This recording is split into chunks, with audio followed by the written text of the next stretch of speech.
안녕하세요. 아침을 깨우는 세법 프렌즈 TV 양소영 회계사입니다. 오늘은 부가가치세법 4장 7번 문제 풀어보도록 하겠습니다. 다음은 제조업을 영위하고 있는 개인사업자 갑의 보유자산 자료이며 모두 매입세 공제 대상이다.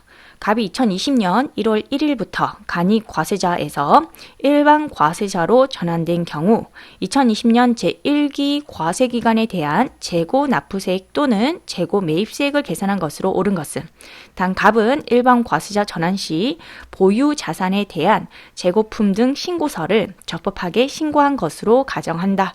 자, 이 문제는 재고 납부세액 또는 재고 매입세액을 계산하라고 되어 있고요.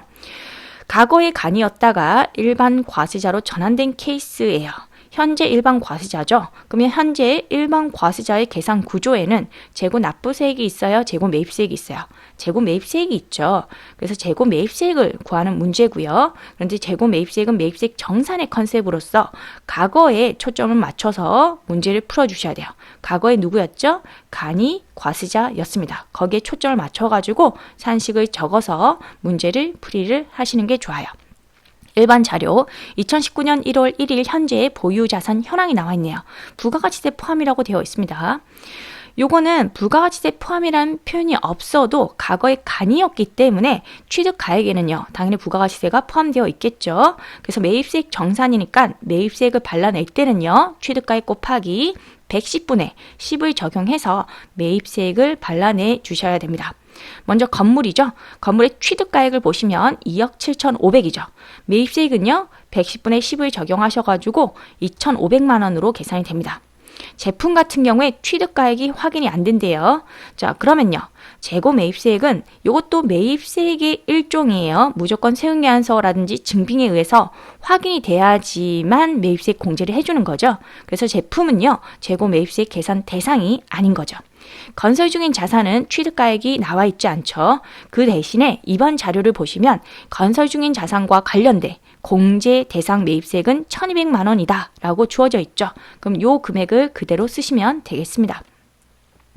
자, 그 다음에 건물 같은 경우에는 감가상각 자산이기 때문에 상각을 좀 고려해 주셔야 돼요. 상각률도 과거 기준으로 과거의 간이 과세자였죠. 그러면서 보유를 했기 때문에 경과된 과세기간 수 같은 경우에 1년 단위로 계산을 하는 거고요. 그때 상각률은요. 1년 단위니까 5%가 아니라 10%가 되겠죠. 그리고 경과된 과세기간 수는요. 2018년도에 취득을 했고 지금 2020년 1월 1일 현재 간이에서 일반으로 전환되는 케이스예요. 그러면 2018년도, 2019년도 해서 2기가 경과했죠. 건설 중인 자산은 요거는 감가상각 대상 자산이 아니므로 상각을 고려해 주실 필요는 없어요. 그리고 마지막에 얘는 매입세액 정산이 컨셉이죠. 그래서 1- 업종의 부가가치율 요거를 적용을 해주셔야 되는 것인데 3번 자료에 2018년도 업종의 부가가치율은 30%, 2019년도 25%, 2020년도 20%로 주어져 있습니다.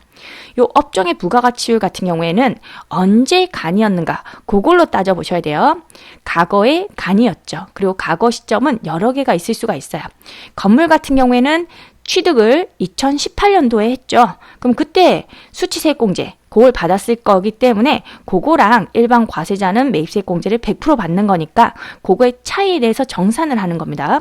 그래서 업종의 부가가치율은 2018년도 30%를 선택해 주시고 그러면 1-30% 하면요.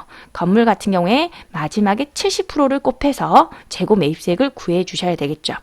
그리고 건설 중인 자산은요. 요거 비상각 자산이 들어가는 거죠. 제품이라든지 건설 중인 자산 이런 비상각 자산은요.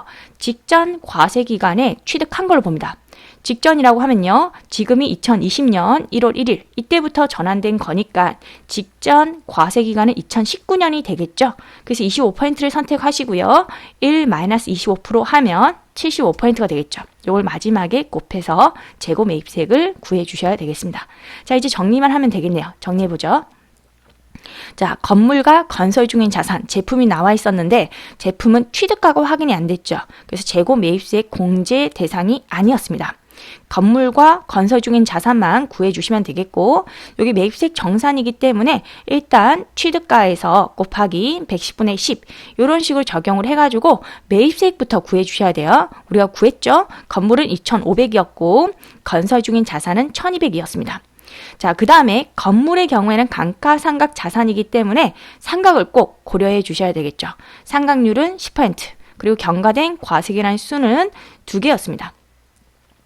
자, 그 다음에 1- 업종의 부가가치율 적용하는데 건물은 2018년도에 취득을 했고요. 그때의 업종의 부가가치율이 30%였습니다. 그래서 1- 30% 하시면 70%가 될 거고요.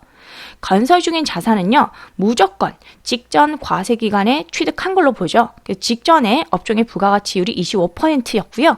1- 25% 하시면 75%가 되는 거죠. 자, 이렇게 계산하신 다음에 합계를 내시면요, 2,300만 원이 답이 됩니다. 자, 요 문제는 간이 과세자에서 일반 과세자로 전환되는 그런 케이스였고요. 과거에 간이었다는 거에 초점을 맞춰가지고 취득가액은요, 부가가치세가 포함된 금액이에요. 그래서 110분의 10을 적용해서 매입세액을 발라내고요. 상각률 같은 경우에도 간이면서 보유했기 때문에 그때는 건물의 경우 5%가 아니라 10%, 건물 이외에 뭐 기계장치 이런 것들은 25%가 아니라 50% 그런 식으로 적용을 해주셔야 되겠죠. 그리고 업종의 부가가치율 같은 경우에는 언제 간이었는지 그거를 살펴보셔야 돼요.